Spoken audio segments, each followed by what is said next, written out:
Que a graça e a paz de nosso Senhor e Salvador Jesus Cristo seja contigo. Hoje é um vídeo diferente. Roupa suja se lava em casa.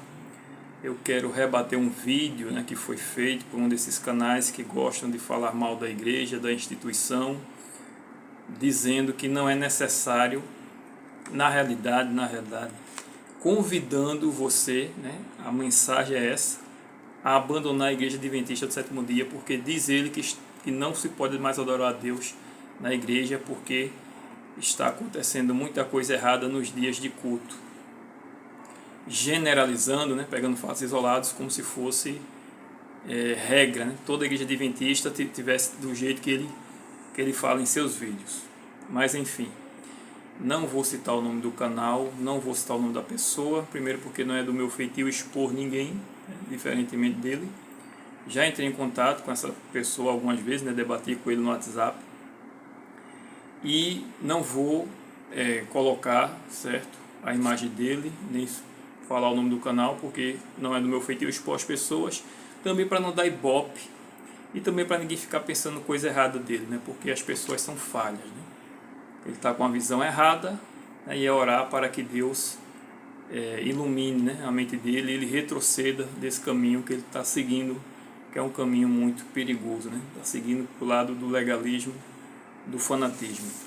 Ele pega alguns recortes de alguns pastores, falando que você pode cultuar a Deus em casa, que é o que a igreja ensina, que você pode cultuar a Deus em casa, porém descontextualizando para dizer que você não precisa mais ir para a igreja. Inclusive pega um vídeo do Dr. Rodrigo Silva para dizer que a Bíblia ensina o contrário do que o Dr. Rodrigo Silva está falando no tocante a você ir à igreja. Inclusive dizer que Jesus ensinou que não era para você ir mais para a igreja naquela conversa que ele tem com a mulher samaritana, algo totalmente descontextualizado. Inclusive eu vou mostrar aqui que a organização da igreja ainda é fundamental. Se você tem dúvida quanto a isso, leia o livro Eventos Finais, e eu vou colocar aqui no final do vídeo também. Nós vamos estudar um pouco sobre essa questão da organização no fim dos tempos.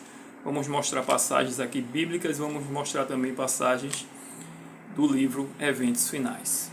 Adventista.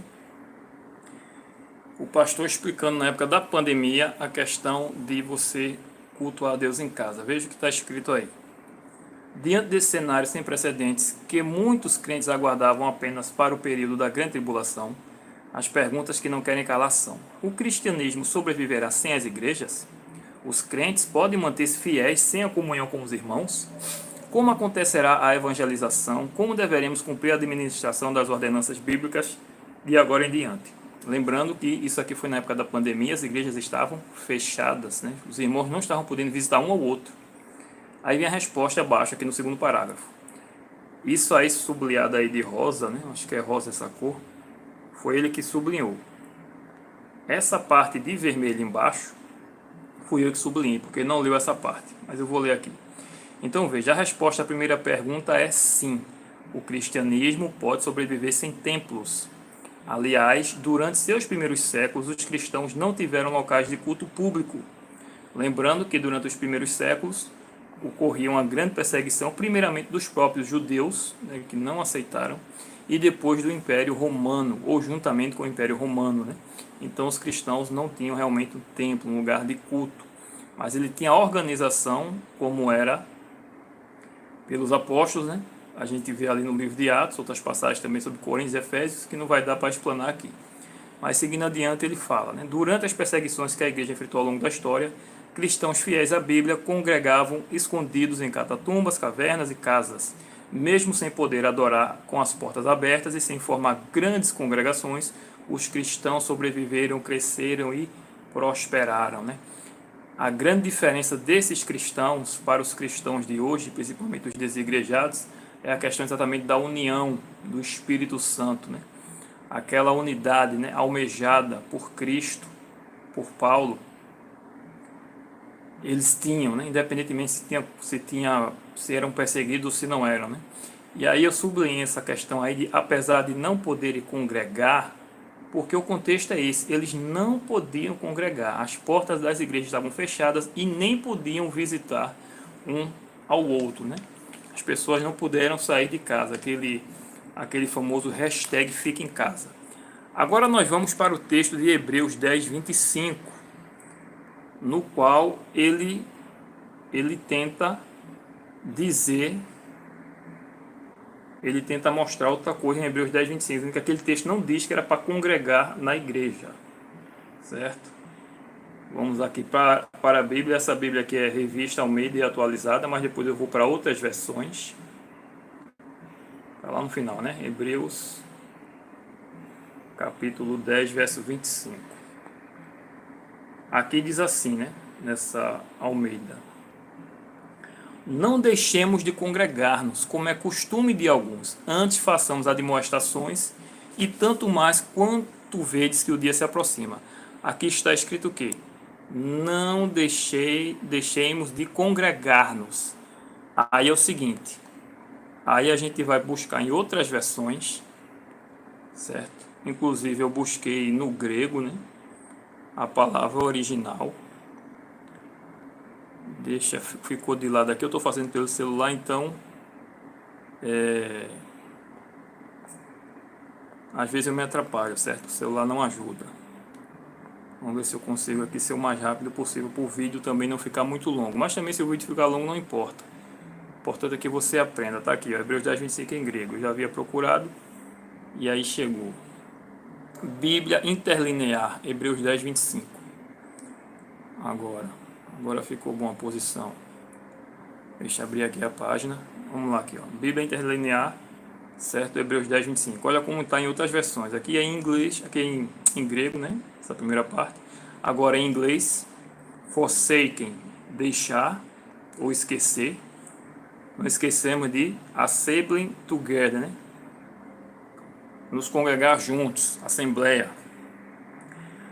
Aqui em português, Almeida, revista atualizada, né? Interlinear. Aqui diz: não deixemos de congregar-nos, como é costume de alguns. E a palavra grega, a gente vai lá para ver. Uma reunião em um lugar, Assembleia Religiosa dos Cristãos. Vamos para outras versões. Deixa eu voltar mais aqui. Essa aqui foi a que eu li, né? Já li essa daqui. Não deixemos de congregar-nos. E a palavra no original a gente viu que realmente tem relação com a Assembleia. Outras versões, tradução brasileira. Aqui, Almeida, revista corrigida. Não deixando a nossa congregação, como é costume de alguns. Não abandonando a nossa congregação. Aí de novo aqui a Bíblia grega bereana, que é essa palavra aqui que eu não consigo sublinhar. Eu não vou conseguir pronunciar essa palavra aqui, certo? Congregar. Não abandonando a nossa Assembleia. King James 16:11, fiel, que inclusive ele disse que essa é a Bíblia mais próxima do original. E aqui é curioso, né? Porque ele não usou essa versão. Enfim. Quando a gente vai para o post, né, que ele fez. Deixa eu voltar lá. O post que ele fez. A Bíblia que ele usa é interessante. É interessante. Deixa eu botar lá porque eu tenho aqui na imagem que eu apaguei o slogan do canal dele, certo? Screenshot não é. WhatsApp. Agora onde foi que eu botei? Qualquer coisa, como não é ao vivo, eu risco depois. Deixa eu ver se está aqui. Deve estar aqui. Vamos lá. Olha só a versão. Nova versão internacional. E não deixemos de nos reunir como igreja. Aí ele quer dizer que por conta disso não é numa congregação, numa organização, certo? E ele usa essa nova versão internacional porque é curioso, porque ele mesmo disse que não gosta dessa versão, quando eu acompanhava ele, certo? Eu também não gosto dessa versão, por quê? Porque foge muito do original.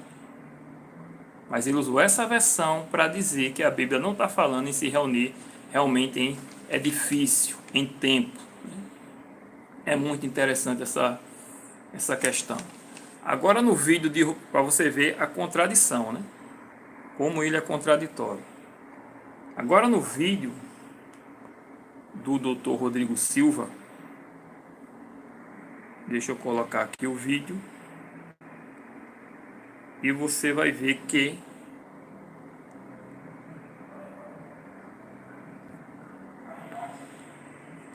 deixa eu botar o áudio aqui, certo?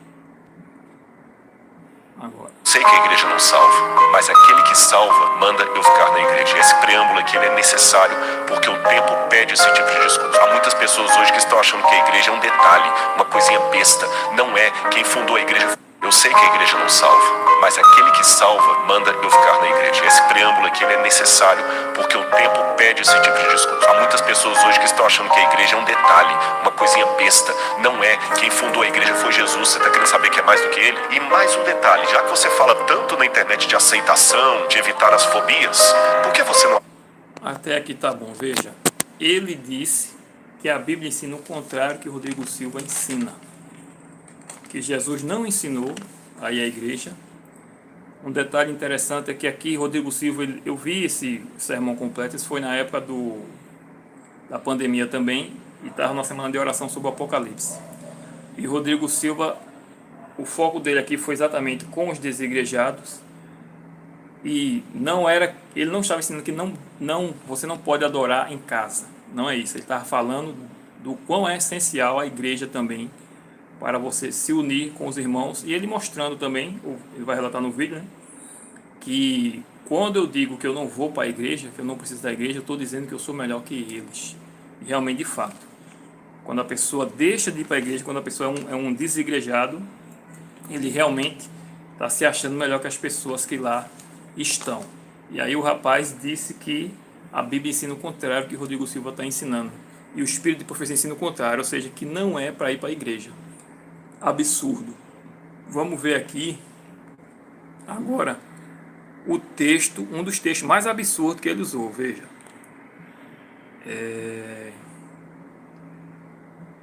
Aqui, da mulher samaritana, o encontro de Jesus com a mulher samaritana. Aí diz o seguinte: reconheceu a mulher: Senhor, eu percebo que tu és um profeta. Nossos pais adoravam sobre este monte, mas vós, judeus, dizeis que Jerusalém é o lugar onde se deve adorar. Declarou Jesus a ela: mulher, podes crer-me, está próxima a hora que nem neste monte, nem em Jerusalém adorareis o Pai. O contexto aqui é a questão, a rivalidade que existia em Samaritano e os judeus, né? E eles criaram seu próprio santuário, só que foi destruído, né? Pouco antes da vinda de Cristo, por volta de pouco mais de 100 anos da vinda de Cristo. E por isso que a mulher falou dessa questão do monte. Mas aqui você vai ver que Jesus tenta corrigir a mulher, né? A crença da mulher. E em nenhum momento ele disse que não é necessário ir para a igreja ou adorar no templo. Mas vai chegar a hora, né, que nem em Jerusalém, nem neste monte adorareis ao Pai. Por quê? Porque o templo ele seria destruído. Esse é o contexto. E todo aquele que aceitasse a Jesus como Senhor e Salvador iria derrubar essa parede de inimizade que existia entre judeus e samaritanos. E o detalhe interessante é que nesta semana, curiosamente, nós vamos estudar sobre essa história na lição da Escola Sabatina, mas eu estou aqui com o livro Desejar Todas as Nações, que vai explicar melhor essa situação, e eu vou colocar aqui para você ver, né, para ver como ele tira texto de contexto para ensinar que você não é mais para ir para a igreja. Verso 22, vós adorais o que não conheceis, Jesus dizendo, nós adoramos o que conhecemos, porque a salvação vem dos judeus. Aos judeus foi designado exatamente isso. A religião verdadeira, levar a verdade do evangelho para o mundo. Inclusive o santuário terrestre era o evangelho da época, né? As coisas que ocorriam ali naquele santuário. Mas a hora está chegando, verso 23, e de fato já chegou, em que os verdadeiros adoradores adorarão o Pai em espírito e em verdade. Por que já chegou? Porque ele havia dito a Nicodemos, né, que era necessário que ele nascer de novo. E o batismo de João, né, que era para a remissão dos pecados, para o arrependimento, dos pecados já demonstrava aquilo ali, que é necessário nascer da água e do Espírito. Por isso que ele diz que está chegando a hora, e de fato já chegou, em que os verdadeiros adoradores adorarão o Pai em espírito e em verdade, pois são esses que o Pai procura para seus adoradores. Deus é espírito e é necessário que os seus adoradores adorem em espírito e em verdade. Nada tem a ver com você não frequentar a igreja ou templo algum. Nada tendo a ver. E a gente vai ver aqui no Desejado de Todas as Nações, Ellen White explicando exatamente sobre essa questão. O Desejado de Todas as Nações. Deixa eu ver aqui. Capítulo 12. Eu deixei aqui separado. Capítulo 14. Achamos o Messias. A partir do parágrafo 14. Deixa eu procurar aqui, certo? 2, 3, 4, 5, 6.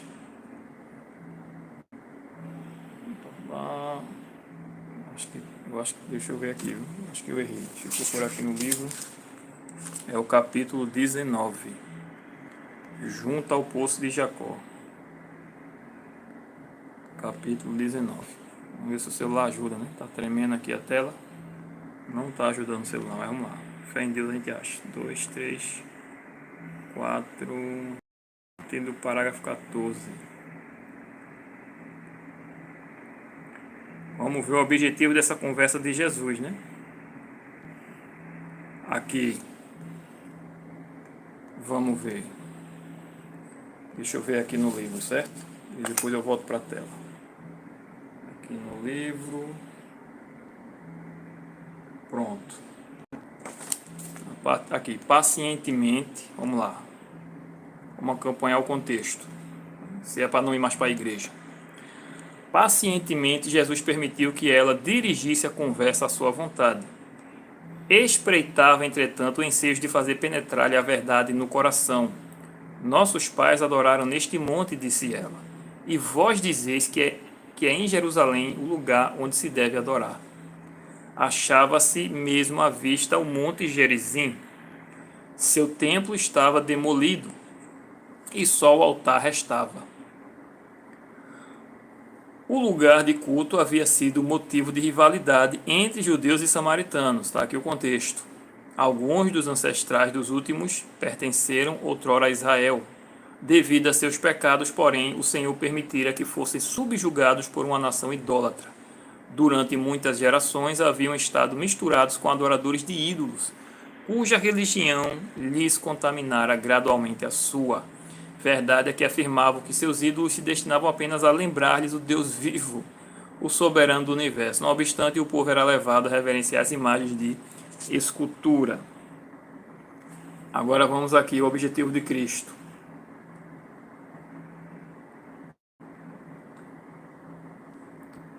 Era seu desejo erguer os pensamentos de sua ouvinte acima de questões de formas, cerimônias e controvérsias. A hora vem, disse, e agora é em que os verdadeiros adoradores adorarão o Pai em espírito e em verdade, porque o Pai procura tais que assim o adorem. Deus é espírito e importa que os que o adorem em espírito e em verdade. Aí se declara a mesma verdade que Jesus expusera a Nicodemos quando disse: aquele que não nascer de novo, ou seja, né, que não nascer da água e do Espírito, né, como ele disse, né, não pode ver o reino de Deus. Não por procurar um monte santo ou um templo sagrado são os homens postos em comunhão com o céu. Não é porque você vai à igreja que você está em comunhão com o céu. Religião não é limitar-se a formas e cerimônias exteriores. A religião que vem de Deus é a única que leva a Ele. Para o servirmos devidamente é necessário nascermos do Divino Espírito. Isso purificará o coração e renovará a mente, dando-nos nova capacidade para conhecer e amar a Deus, comunicar-nos a voluntária obediência a todos os seus reclamos. Esse é o verdadeiro culto. Tem gente que, por exemplo, acha que tem comunhão com Deus, mas não tem. Fecha a porta do quarto, mas só faz pedir, pedir, pedir, pedir. raramente agradece. Outra coisa, não confessa seus pecados, então não está disposto a mudar. Isso não é ter comunhão com Cristo. Mesmo em casa, a pessoa também que se diz buscar Deus no seu particular, ele pode também estar em erro, não está adorando a Deus em verdade, em espírito. É o fruto da operação do Espírito Santo. É pelo Espírito que toda prece sincera é ditada, e tal prece é aceitável a Deus. Onde quer que a alma se dilate em busca de Deus, aí é manifesta a obra do Espírito. E Deus se revelará a essa pessoa. A tais adoradores ele busca, espera recebê-los e torná-los seus filhos e filhas. Portanto, nada tem a ver com a questão de ir ou não ir para a igreja, mas adorar a Deus em espírito e em verdade. A gente vê também, por exemplo, na questão de Apocalipse 1. O que é que acontece ali em Apocalipse 1? João tem a visão de Jesus no santuário, né? E o que é que acontece? Jesus no meio dos candelabros, né, das 7 lâmpadas, que simbolizam quem? As 7 igrejas, que é o que está escrito. O próprio Apocalipse revela isso. Então a gente vê o quê? Que Jesus está no meio da sua igreja, no meio do seu povo. Jesus ele não abandonou, não se distanciou, não se apartou da igreja. É o seu corpo. Então, como é que eu posso dizer, se Jesus não se aparta da sua igreja, como é que eu posso ensinar que você não precisa mais ir para a igreja, né? O que acontece com esse camarada é que ele afasta as pessoas da igreja, dizendo que é impossível adorar a Deus na igreja, né? Nas igrejas, né? O que ele faz é o seguinte, né? Expor, lavar roupa suja na rua, coisa que Paulo nunca fez, por exemplo. Paulo, as cartas foram direcionadas às igrejas, não foi direcionada ao Império Romano, por exemplo. Esse camarada ele pega fatos isolados, remoendo coisa que aconteceu há 2, 3 anos atrás, né, que ocorreu ali na igreja, alguém que pregou uma roupa errada, né, uma roupa calça jeans, por exemplo, uma ornamentação que botaram ali de um boneco de Jesus surfista, né? Mas muitas vezes o que é que ocorre? Ocorre é que são fatos isolados. Na minha igreja eu nunca vi um boneco de Jesus surfista, por exemplo. E nas igrejas que eu visito por aqui. A gente, graças a Deus, conhece várias igrejas e eu não vejo isso. Então pega fatos isolados, ao invés de... Muitas vezes as pessoas que estão à frente da ornamentação da igreja não têm o conhecimento. Então cabe a mim, se eu vou para um culto de manhã e ver que tem algo errado na igreja, eu vou procurar depois do culto, de preferência à tarde, né, para entrar em oração pela pessoa, e vou procurar fazer uma visita à pessoa e perguntar o porquê daquela ornamentação, e se está errada, eu mostrar ela com espírito brando e manso, conforme a palavra de Deus. Feito quando eu era do grupo desse camarada do WhatsApp, entrei em contato com uma irmã que estava falando mal de outra irmã, que fez uma ornamentação lá do Dia das Crianças, etc. Porém, eu perguntei à irmã se ela tinha conversado com essa irmã que fez a ornamentação. Ela disse que não. Então, como é que você expõe uma coisa no grupo? Primeiramente, você devia falar com ela, porque ela pode ser que seja falta de conhecimento. Mas não, ao invés de conversar com a pessoa, é mais fácil que criticar, expor o erro dos outros, né? Não segue a lei áurea, né? Não vão até a pessoa, como diz lá em Mateus, no capítulo 18. Se estivessem realmente preocupados, né, com a salvação das pessoas, das almas que estão no erro, né, eles não lavariam roupa suja na internet. Eles lavariam roupa suja em casa, né, entrar em contato com a pessoa, para poder conversar com essa pessoa, né? Agora eu pergunto, como é que se confia numa pessoa que, por exemplo, não devolve o dízimo, não estuda a lição da escola sabatina, ou seja, ele não segue os próprios conselhos da profetisa, que ele vive pegando texto para falar mal da igreja, descontextualizado muitas vezes, né? Muitas vezes ele está certo, em muitas coisas ele está certo, mas, porém, em outras coisas, né, ele está totalmente errado. Por exemplo, ele não devolve o dízimo. O que é que diz lá na Bíblia, por exemplo, no livro de Malaquias. Veja que interessante. Ele não devolve o dízimo, né? E diz que é adventista.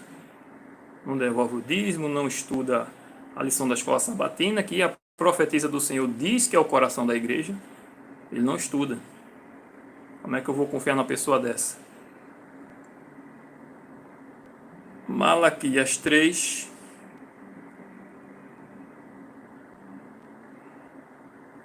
Aqui, ó. Verso 10. Está escrito aí: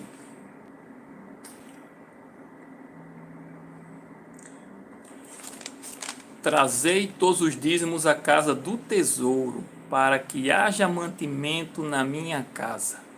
Aí eu pergunto, onde é a casa do tesouro? Será que é no YouTube? Porque ele pega os dízimos e coloca no canal dele, né? Não, pega o dízimo e coloca aqui no meu canal.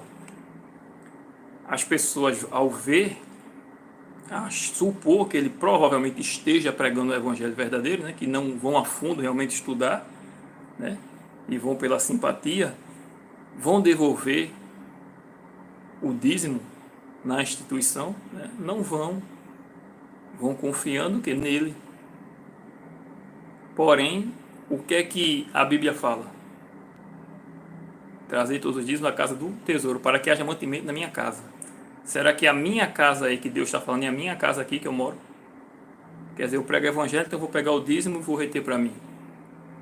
Não foi isso que foi designado, né? Voltando aqui para os escritos de Ellen White, vamos ver o que ela fala sobre isso. Testemunhos para a Igreja, volume 9. Vamos ver o que ela fala sobre isso. Capítulo 30. Então as pessoas, obviamente, vão se afastar, né? Não vou dar o dízimo num local que não estão pregando a verdade, né? Quem está pregando a verdade é ele, né? Mas quando você vai realmente para a Bíblia, você vê que ele está causando divisão, né? Na igreja. Deixa eu ver aqui, uma obrigação solene. Vamos ver o que ela fala. Aqui, ó. O dízimo é sagrado e reservado por Deus para si mesmo. Tem de ser trazido aonde? Ao seu tesouro. Não é no meu canal no YouTube, não é para algum obreiro voluntário que supostamente está pregando a palavra. Mas se você for analisar, você vai ver que não está pregando a palavra, está causando divisão e descrédito à instituição. Falar mal da igreja adventista dá muita visualização. E muitos adventistas, quando eu vejo alguma manchete, né, do YouTube, né, falando mal dos adventistas, eu nem entro no vídeo. Nem entro, porque para não dar visualização. Porque eu já sei quais são os argumentos, já sei quais são as mentiras. Mas muitas pessoas entram, né, vai defender a fé adventista, então isso dá muita visualização, isso faz o canal ser engajado. E as pessoas comentam, é outra coisa que faz o canal crescer também, é comentário, like e visualização. Então o YouTube fica indicando a mais e mais pessoas. Eu mesmo não entro. Heresia da igreja adventista, eu nem perco meu tempo, nem entro, para não dar ibope. Mas falar mal da igreja dá ibope. Então por isso que tem esses grupos dentro da própria igreja que se levantam para dar ibope. Mas a gente vai ver também o que o Ellen White fala desses grupos, aqui no livro Eventos Finais. Então veja, o dízimo é sagrado, reservado para Deus, para si mesmo. Tem de ser trazido ao seu tesouro para ser empregado em manter os obreiros do evangelho em seu trabalho. Durante longo tempo o Senhor tem sido roubado, porque há pessoas que não compreendem seu dízimo, a porção que Deus reserva para si. Alguns se têm sentido insatisfeitos. Veja aí o caso. Porque há pessoas que não compreendem seu dízimo, a porção que Deus reserva para si. Alguns se têm sentido insatisfeitos e afirmado: não devolverei mais o dízimo, pois não confio na maneira como as coisas estão dirigidas na sede da obra. A sede da obra, acho que é a instituição, né, que ela está falando, né? Ou que ele está falando, que é o Espírito Santo, né? Roubará, porém, a Deus por pensar que a direção da obra não é correta? Apresente sua queixa franca e abertamente no devido espírito e as pessoas competentes. Solicitem suas petições que as coisas sejam corrigidas e colocadas em ordem. Mas não se retire da obra de Deus, nem se demonstre infiel, porque outros não estejam fazendo o que é correto. Você vê o caso, por exemplo, da viúva pobre. Tinha corrupção ou não tinha no tempo naquela época de Jesus? Os sacerdotes, tudo ali corrompido, né, maioria, fariseus, etc. Mas Jesus não mandou ela reter, não. Jesus permitiu que ela desse tudo o que tinha ali para o sustento da obra, a sua ofertinha. Mas muitos hoje fazem isso aqui, ó. Não retém o dízimo, mas o que é que ela fala aqui? Roubará, porém, o homem a Deus? Apresente sua queixa. Se sua queixa não é ouvida, a viúva pobre também tinha corrupção na época dela, mas a parte dela ela fez, e é lembrada até hoje. E o que ela fez está escrito no livro das boas obras do céu. E a sua boa parte não lhe será tirada. Mesma coisa é você. Que você não deixe de devolver o dízimo. Não confie nessas pessoas, né? Que abre a boca, inclusive, para falar mal de pastores. Eu não sei como é que a pessoa tem coragem, né? De, por exemplo, pegar um vídeo de um pastor e colocar como se o pastor estivesse falando pela boca do próprio Satanás, né? Porque bota a imagem do pastor e bota a imagem de uma serpente. Eu não falo nem do caso de ser ungido do Senhor, certo? Mas eu falo no caso realmente de falar mal do próximo, julgar o próximo, um suposto erro, um sermão, que no momento do sermão ele pregou errado, e expor a pessoa desse jeito. Ele foi até o pastor, entrou em contato, seguiu Mateus 18, não. Poderia ter falado sem expor o pastor, mas não, bota a cara do pastor e bota uma serpente. O que é que Jesus fala sobre isso? Mateus 5. Ouvistes que foi dito aos antigos, não matarás, e quem matar estará sujeito a julgamento. Eu, porém, vos digo que todo aquele que, essa palavra aí, sem motivo, entre colchetes, quando você vê na Bíblia entre colchetes, é porque possivelmente essa palavra não estava no original, ou não foi, ou a sua tradução é duvidosa, certo? Não significa que está errado, mas provavelmente é porque não estava no original e o copista entendeu daquele jeito. Enfim, eu, porém, vos digo que todo aquele que se irá contra seu irmão, ou sem motivo se irá contra seu irmão, estará sujeito a julgamento. E quem proferir um insulto a seu irmão estará sujeito a julgamento do tribunal. E quem lhe chamar tolo estará sujeito ao inferno de fogo. Quanto mais você pegar, falar mal de um pastor, porque você não entendeu o sermão feito, ele já fez, pegou vídeo de pastor e falou aquilo que o pastor não estava falando. Por exemplo, ele pegou um vídeo do pastor Arilton, 2 vídeos, que o pastor Arilton fala a mesma coisa, mas na cabeça dele ele entendeu que o pastor Arilton estava contradizendo um vídeo anterior que ele tinha dito. Expõe o pastor, como se o pastor tivesse errado. E quem o acompanha cegamente acredita. Ou seja, está insultando a pessoa, querendo ou não, né? Porque quando você coloca a imagem de um pastor para dizer que ele está ensinando errado, para dizer que ele é um herege, que ele é um bode, você está fazendo o quê? Está insultando. E a nossa boca deve ser só para abençoar as pessoas. Vá no particular da pessoa e exponha. Deixa eu ver mais outra coisa aqui. Sabe o que é isso? Essa questão de só criticar. A crítica, você já sabe que é de Satanás. Satanás é especialista em criticar. Isso não vem de Deus. O espírito de crítica não vem de Deus, certo? Isso é muita profecia na cabeça, muito livro profético, mas pouco evangelho. Não contempla Jesus. Nós devemos contemplar Jesus nos evangelhos pelo menos 1 hora por dia. Leia o livro Desejado de Todas as Nações. Contemple Jesus no livro Caminho a Cristo, Vida de Jesus. E você vai parar de ser tão crítico e você vai começar a ensinar realmente a ser um cristão, as pessoas, ser seguidor, ser um cristão de verdade. O pastor Samuel Ramos, por exemplo. O pastor Samuel Ramos é caluniado dentro da própria instituição. Eu nunca vi, eu já vi vários vídeos de pessoas expondo o rosto do pastor Samuel Ramos, dizendo que ele está pregando errado sobre as profecias do Apocalipse. Pastores, né, que a gente acompanha, que a gente aprecia seus ensinos, aprende, mas agindo de forma errada, agindo feito servos do diabo. expondo o pastor Samuel Ramos, descredibilizando um ungido do Senhor.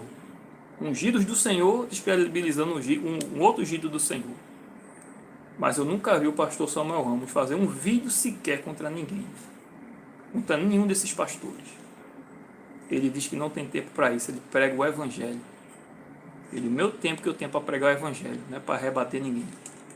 Eu ensino conforme a Bíblia está escrito, conforme o Espírito Santo, não conforme a igreja. Se a igreja não ensina, se a igreja acha que o decreto dominical, por exemplo, não vai ser 42 meses, tudo bem.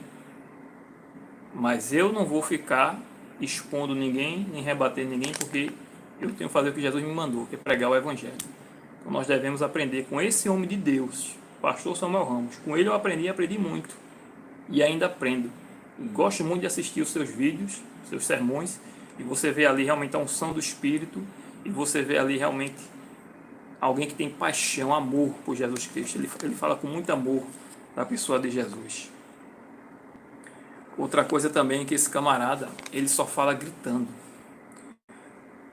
Aí, não porque João Batista pregava no deserto. João Batista não pregava. Qual a necessidade que eu tenho aqui, no conforto da minha casa, estar gritando? Passar uma mensagem para você gritando. Os assembleanos, por exemplo. Se você assistir um culto na assembleia, o cara está com o microfone, a igreja fechada, e o cara fica gritando. Qual a necessidade disso? Esse camarada, se você pegar os vídeos dele antigo, você vai ver a diferença de comportamento. Hoje só fala gritando. É um espírito irritadiço. E espírito irritadiço não vem de Deus. Espírito irritadiço, Ellen White diz que vem do inimigo, que vem de Satanás. Agora deixa eu mostrar para você aqui, eventos finais, certo? O que é que fala no livro Eventos Finais sobre a igreja? Devemos acompanhar? Devemos frequentar a igreja ou não devemos? A organização é importante ou não é? Já que ele passa isso? Passa não. Eu tenho um vídeo inclusive aqui sobre isso. 2 vídeos na verdade. Um sobre intitulado, né? A igreja, a instituição ou a igreja, não lembro agora o título, sempre será essencial. Deixa eu ver aqui, eventos finais. Se não me engano está do lado aqui. É no capítulo 4. Vamos ver o que é que o livro Eventos Finais fala sobre a questão de você frequentar ou não a igreja. A gente já viu que a gente tem que devolver o dízimo aonde? Na igreja, onde é a casa do tesouro. Não é na minha casa, não é no canal no YouTube. Você pode dar uma oferta voluntária, com certeza, mas dízimo é como diz a palavra de Deus, e a igreja da época de Ellen White já organizou, né? Levar o dízimo realmente para a igreja, a instituição. Aqui, ó, Eventos Finais, capítulo 4. A organização sempre será essencial. Vamos ver 3 tópicos aqui, certo? Aqui tem vários tópicos. Por que foi organizada a igreja adventista? A gente vai ver aqui que eu anotei. A organização sempre será essencial. Não há necessidade de uma nova denominação. E é reafirmada a confiança na organização adventista do sétimo dia. Ele lê isso aqui para você? Eu acho que ele não lê, né? Mas a gente vai ler aqui. Começar por isso, né? A organização sempre será essencial. Testemunhos para a igreja, né? Essa citação está lá. Também é eventos finais, né? A menos que as igrejas sejam organizadas de tal maneira que possam ter e impor ordem, nada poderão esperar quanto ao futuro. Como Satanás se regozijaria se alcançasse êxito em seus esforços de penetrar no meio deste povo e desorganizar a obra num tempo em que a organização integral é essencial e constitui a maior força para evitar os levantes espúrios e refutar pretensões não abandonadas pela palavra de Deus. Precisamos manter as linhas uniformemente para que não haja quebra do sistema de organização e ordem que se ergueu por meio de sábio e cuidadoso labor. Quando a gente estuda a história dos pioneiros, as revelações que Ellen White teve, a questão dos panfletos que eram enviados no início, as instituições que foram... A igreja era muito pobre, né? O povo, né? Ali era muito pobre. E eles conseguiram, por meio de quê? De milagre. Seus esforços aliados ao milagre de Deus. A gente vê que realmente essa é a igreja de Deus.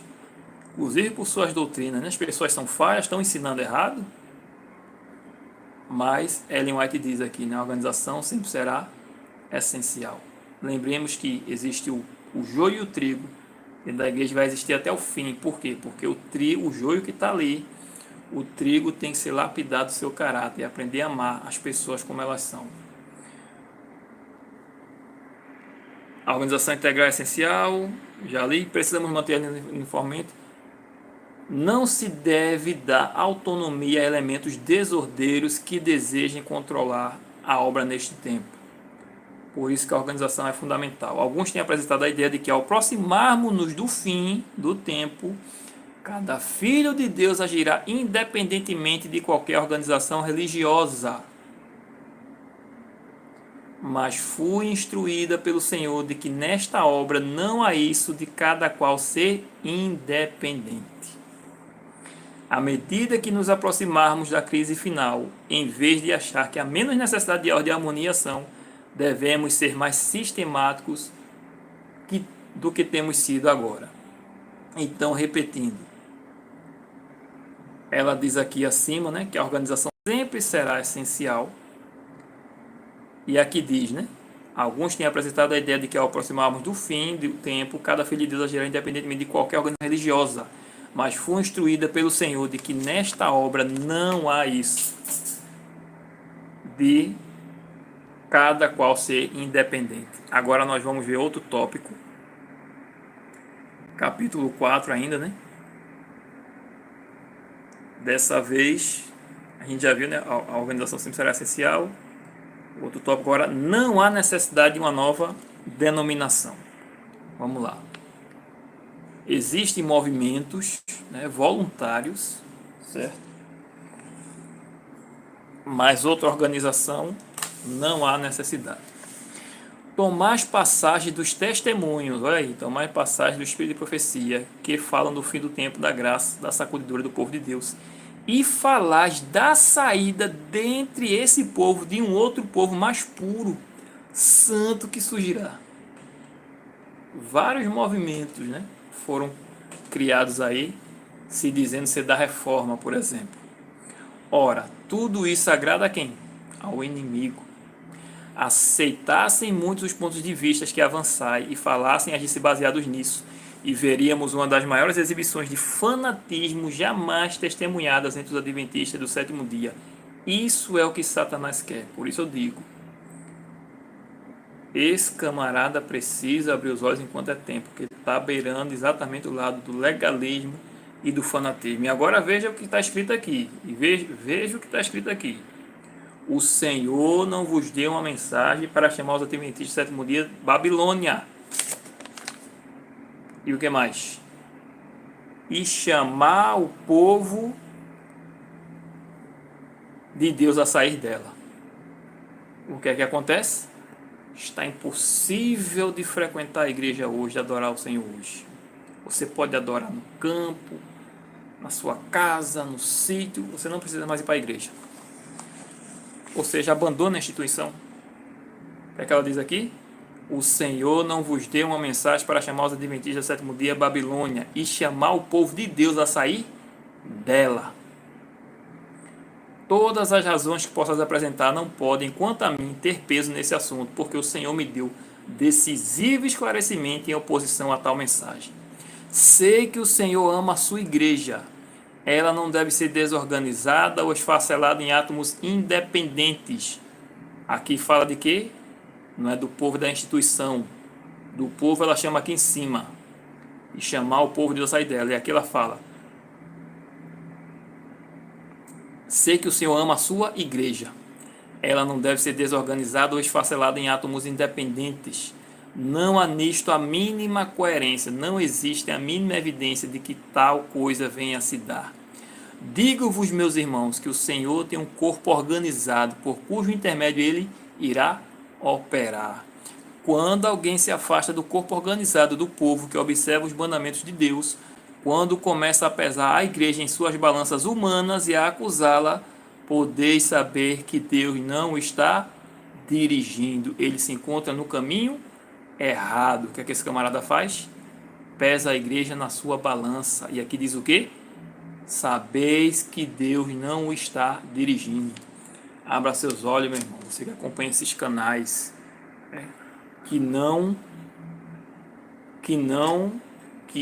esses canais que não pregam o evangelho, mas que vivem falando mal da igreja. Agora vamos ver aqui. Essa foi forte, né? Agora vamos ver aqui.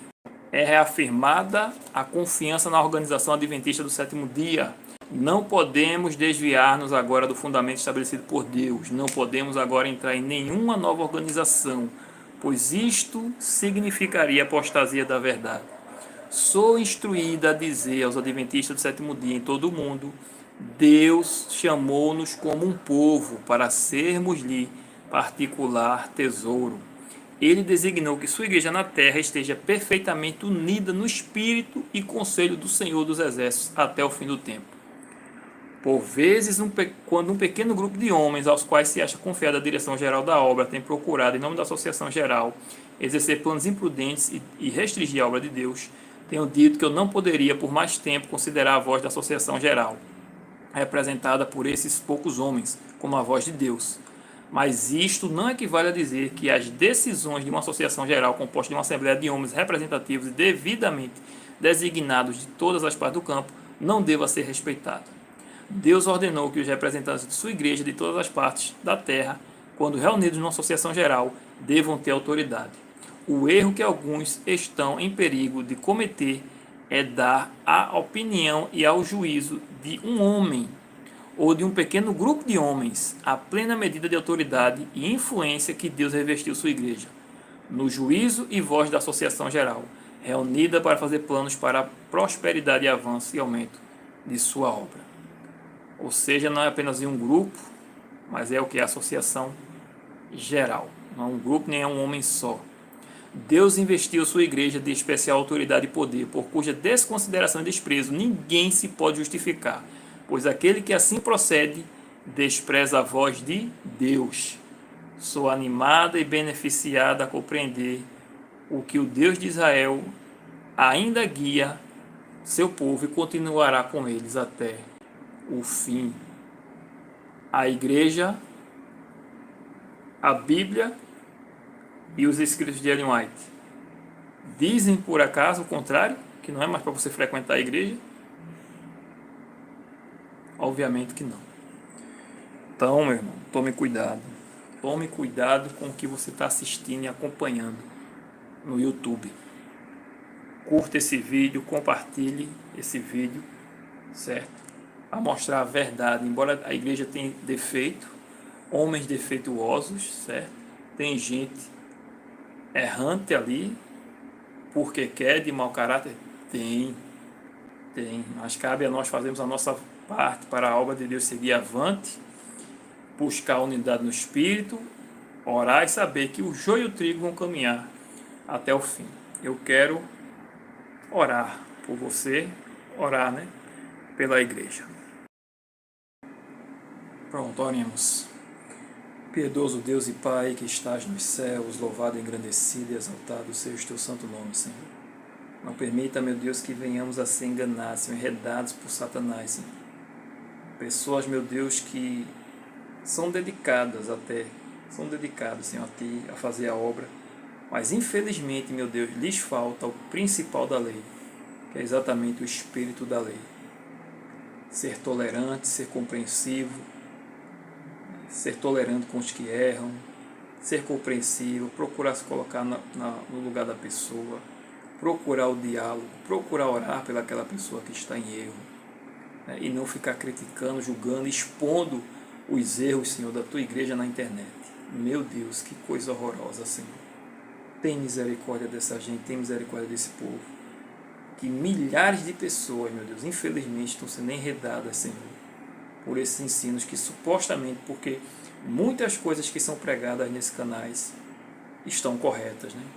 Porém, outras não, né? E eles terminam se achando os donos da razão e terminam indo para um lado legalista, para um lado fanático. Que o Senhor tenha misericórdia, meu Deus, abra-lhe os olhos, Senhor, enquanto é tempo, que eles deem lugar à voz do Teu Espírito Santo, reconheçam o erro antes que eles vá tarde demais, Senhor, porque sabemos que quanto mais um homem cresce, quanto mais um homem consegue,